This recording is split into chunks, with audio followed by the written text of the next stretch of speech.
मज़ीद दिलचस्प कंटेंट देखने के लिए हमारे चैनल को सब्सक्राइब करें और बेल आइकन को ज़रूर प्रेस करें।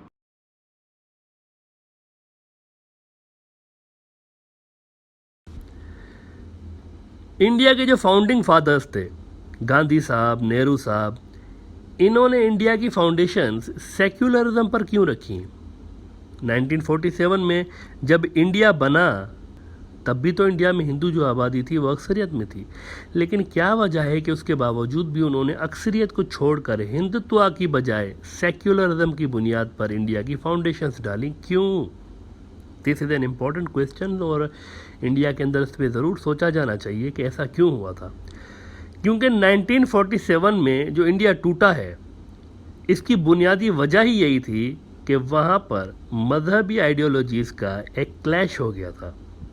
वहाँ पर मुसलमानों के अंदर एक एहसास महरूमी पैदा हो चुकी थी, वो हिंदू इंतहा पसंदी से मायूस हो चुके थे। इसीलिए पाकिस्तान की डिमांड सामने आती है कि एक मुल्क बनेगा बेस्ड ऑन रिलीजियस आइडेंटिटी। जिन्ना साहब जो थे वो भी शुरू में कांग्रेस में थे and he was against divided India. ये बात नोट करें, वो डिवाइडेड इंडिया के खिलाफ थे शुरू में। लेकिन फिर जब उनको एहसास हुआ कि कांग्रेस के अंदर रहते हुए भी, इवन कांग्रेस में भी मुसलमानों के साथ दूसरे दर्जे का एक सलूक किया जा रहा है, then he came up with this new idea कि हमें इंडिया में नहीं रहना, हमें एक अलग मुल्क चाहिए। इसका मतलब है कि इंडिया को तोड़ने में जो असल रोल प्ले किया है वो इंडिया के हिंदू इंतहा पसंदों ने ही प्ले किया था। और ये याद रहे कि 1920s में जब इंतहा पसंदी उरूज पे पहुंचना शुरू हुई है तो उसी दौरान कहीं पर आरएसएस की बुनियाद डाली गई थी। अच्छा, इंडिया के फाउंडिंग फादर्स ये बात जानते थे, वो ये बात जानते थे क्योंकि वो इस तूफान से होके गुजरे थे। ये तजुर्बे उन्होंने अपनी आंखों से देखे थे, अपनी ज़िंदगी में उन्होंने ये तजुर्बे देखे थे। इसीलिए दे रियलाइज्ड कि इंडिया जैसी multi cultural, multi religious community रखने वाली सोसाइटी का टिक पाना मुमकिन ही नहीं है अगर इसको मजहबी इंतहा पसंदी के ज़रिए चलाया जाए। वो ये तजुर्बा देख चुके थे अपनी आंखों के सामने कि इंडिया मजहबी इंतहा पसंदी की वजह से टूटा था। इसीलिए इन्होंने Indian nationalism based on secularism ये नज़रिया अपनाया। आप कोई भी मज़हब से ताल्लुक़ रखते हो, आप कोई भी कास्ट से ताल्लुक़ रखते हो, दैट डजंट मैटर, लेकिन हम इंडिया में रहते हैं इसीलिए वी आर ऑल इंडियंस, ये नज़रिया आपको नज़र आता है। उस दौर की फिल्मों में और गानों में अगर आप देखें, इंडिया का जो सॉफ्ट पावर है ना, सॉफ्ट पावर, ये इंडिया का सॉफ्ट पावर है। इंडिया दुनिया को दिखाता है अपने गानों के ज़रिए, फिल्मों के ज़रिए, स्पोर्ट्स के ज़रिए कि इंडिया कैसा है। इसमें अगर आप देखते हैं तो मुसलमान आपको छाए हुए नज़र आते हैं हर जगह। इंडिया के शुरुआती चंद डेकेड्स तक जो हुक्मरान थे, जो रूलर्स थे, वो इसी सेक्युलरिज्म के नज़रिए को लेकर आगे चले और वो बड़ा प्राउड फील करते थे इस पर। आप उस दौर की फिल्में देखें, अमर, अकबर, एंथनी, यानी एक हिंदू है, एक ईसाई हीरो है, एक मुसलमान है, ये दिखाया जा रहा है।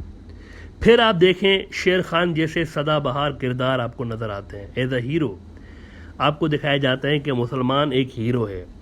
मदीने वाले को मेरा सलाम कहना, जागो शबे बारात इबादत की रात है, इस तरह के गाने आपको इंडिया की मेन स्ट्रीम मीडिया में, बॉलीवुड में नज़र आते हैं।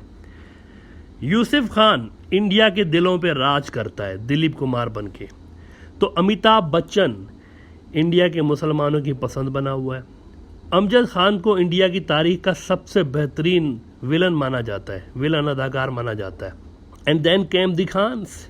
मुसलमान आपको छाए हुए मिलते हैं हर जगह बॉलीवुड में। इंडिया के सॉफ्ट पावर पर मुसलमान आपको छाए हुए मिलते हैं। इंडिया की अहम पोस्टों पे आपको मुसलमान मिलते हैं। क्यों? वही जो इंडिया के फाउंडिंग फादर्स की सोच थी कि देश टूटा है एक बार हिंदुत्व वाली एक्सट्रीमिस्ट आइडियोलॉजी की वजह से।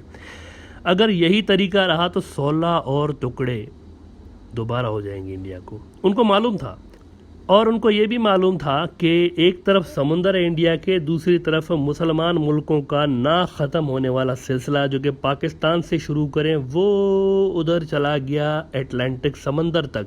एक तवील सिलसिला है, मुस्लिम मुल्क है इंडिया की एक साइड से। तो उनको मालूम था कि इनके साथ भी ताल्लुकात ठीक रखने हैं, पड़ोसी हैं, इनको चेंज नहीं कर सकते। और गांधी साहब का यही नज़रिया था कि इनसे अच्छे ताल्लुकात रखूँगा मैं। लेकिन फिर टाइम चेंज होता है, इंडिया में सेक्युलरिज्म ख़त्म हो जाता है। किस्तों में ख़त्म होता है, वैसे ये एकदम से ख़त्म नहीं, किस्तों में ख़त्म हुआ है। 1990s में इंडिया के सेक्युलरिज्म को पहली चोट लगती है, बीजेपी उभरने लगती है, और 2010-2011 आते आते ये बिल्कुल डेमोलिश होना शुरू हो जाता है, और इसका इम्पैक्ट इंडिया के सोशल फैब्रिक पे पड़ना शुरू हो जाता है। हत्ता कि 2014 और फिर 2019 में ये नज़रिया इस कदर फैल चुका होता है कि सरकारें बनने लगती हैं, इस पे इतने वोट मिलने लगते हैं कि सरकारें मरकज़ में सरकारें बनने लगती हैं। दैट मीन्स वो जो इंडिया के फाउंडिंग फादर्स का नज़रिया था ना, वो रिप्लेस हो जाता है वंस अगेन इंतहा पसंदी से। जैसे 19वीं सदी में इंतहा पसंदी वाला जो नज़रिया फैला था, जो कि बाद में इंडिया की डिवीज़न पे जाके थोड़ा सा शांत हुआ था, इस वक्त हिस्ट्री खुद को रिपीट कर रही है ना। हम इस पे बात कर रहे हैं कि इस आइडियोलॉजी ने इंडिया के अंदर जो इंडिया के सोशल फैब्रिक को एक बार फिर डैमेज किया है। जो किया है वो तो किया है, मुसलमान ईसाई तो छोड़े, हिंदू बरादरी भी लड़ रही है आपस में। ये दलित है तो वो जाट है तो वो राजपूत है, तुम घोड़े पे कैसे चढ़े, तुमने मूछें कैसे रखी, अबे यानी अजीब किस्म की चीज़ों पे झगड़े होना शुरू हो चुके हैं। ये रोज़ का मामूल है, इसको छोड़ दें आप। इस आइडियोलॉजी ने इंडिया के फॉरेन रिलेशंस को कैसे धपड़दूस किया है, इसको देखते हैं। फॉरेन जो रिलेशंस है, दूसरे मुल्कों के साथ जो इंडिया के ताल्लुकात हैं, हिंदुत्व की आइडियोलॉजी ने उसको कैसे धपड़दूस किया, ये देखिए आप। इंडिया जब सेक्युलरिज्म की पीक पे था ना, इंडिया का ज़रा पावर चेक करें आप। सिक्किम भूटान की तरह मुल्क था, इंडिया उसको एनेक्स कर लेता है अपने अंदर दुनिया के सामने। और इंडिया की डिप्लोमेटिक कुव्वत का हाल देखें, असर देखें इंडिया का दुनिया में, कि पूरी दुनिया इंडिया के साथ खड़ी होती है, कोई नहीं बोला। इंडिया ने पाकिस्तान को 2 हिस्सों में डिवाइड कर दिया। इंडिया ने भूटान को मजबूर कर दिया कि उसकी फॉरेन पॉलिसी और डिफेंस जो है ना वो इंडिया बनाएगा। अजब तरीके के मुआहदे होते हैं उनके भूटान के साथ। इंडिया श्रीलंका के अंदर फौज भेज देता है, इंडिया मॉरिशस पर आने का सोच रहा होता है, इंडिया चीन को आंखें दिखा रहा होता है। हाँ, इंडिया ने एक्साइड चीन लूज ज़रूर किया, लेकिन याद रहे कि 4 मरतबा प्रॉपर जंगें लड़ी हैं चीन से इंडिया ने, 4 मरतबा। दैट मीन्स इंडिया ये समझ रहा था कि उसके पास ये कैपेबिलिटी है, तभी वो जंगें लड़ रहा था ना, बार बार 4 मरतबा उसने जंगें लड़ी हैं। ये सब किसके दौर में होता रहा? सेक्युलर आइडियोलॉजी वाली इंडिया के दौर में। वो इंडिया जिसको दलित भी सपोर्ट कर रहे हैं, मुसलमान भी, ईसाई भी, और इंडिया की नज़र जो है वो सरहदों के बाहर है, एडवेंचर्स पर। लेकिन अब ये जो हुकूमत आई है, ये एक ऐसे नज़रिए पे आई है कि बस एक हम ही स्टेक होल्डर्स हैं, हमारा ही मुल्क है, बाकी निकलें या फिर दूसरे दर्जे के शहरी बन के रहें। इसमें क्या हुआ है आप देखें कि इंडिया अपने पड़ोस में टोटली इररिलेवेंट हो चुका है।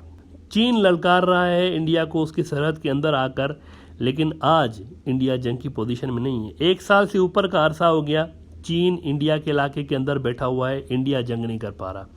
पहले इंडिया, सेक्युलर इंडिया, 4 जंगें लड़ चुका था चीन के साथ, लेकिन आज इंडिया इस पोजीशन में नहीं कि अपना 1000 स्क्वायर किलोमीटर का इलाका वापस ले सके।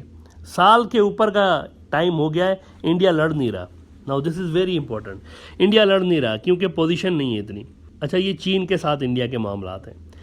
फिर आप देखें नेपाल के साथ इंडिया के बड़े ही ख़राब रिलेशंस, और बांग्लादेश के साथ भी वो मज़ा नहीं रहे जो कि पहले रहा था। लेकिन आप देखें कि ये जो अफ़गानिस्तान और सेंट्रल एशिया है, इसके साथ इंडिया की पॉलिसी कैसे मिसमैच करती है। अपने मुल्क के मुसलमानों को अफ़गानिस्तान और सेंट्रल एशिया के मुस्लिम हुक्मरानों के नाम से तंग किया जाता है इंडिया के अंदर कि तुम तो इनकी औलादें हो, कायरों की औलादें हो, इसीलिए तुमने धर्म बदल दिया, धर्म परिवर्तन कर दिया। अफ़गानिस्तान सेंट्रल एशिया के रूलर्स जब इधर आए तो उसके बाद तुमने धर्म बदल दिया। यही नज़रिया है ना इंडिया की हिंदुत्व की जो आइडियोलॉजी है, उनका यही नज़रिया है ना कि यहाँ पर इस्लाम इस तरह फैला कि सेंट्रल एशिया और अफ़गानिस्तान से जो मुस्लिम रूलर्स आए उन्होंने तलवार के ज़ोर पर इस्लाम फैलाया, और यहाँ के जो कायर थे, हम में जो डरपोक थे, वो मुसलमान बन गए। ये नज़रिया रहा है। तो अपने मुल्क के लोगों को यही चीज़ें बोल बोल कर, अपने मुल्क के मुसलमानों को यही ताने मार मार कर इंडियन मीडिया भी लगा हुआ होता है, तो हिंदुत्व की जमातें भी सारा दिन लगी हुई होती हैं।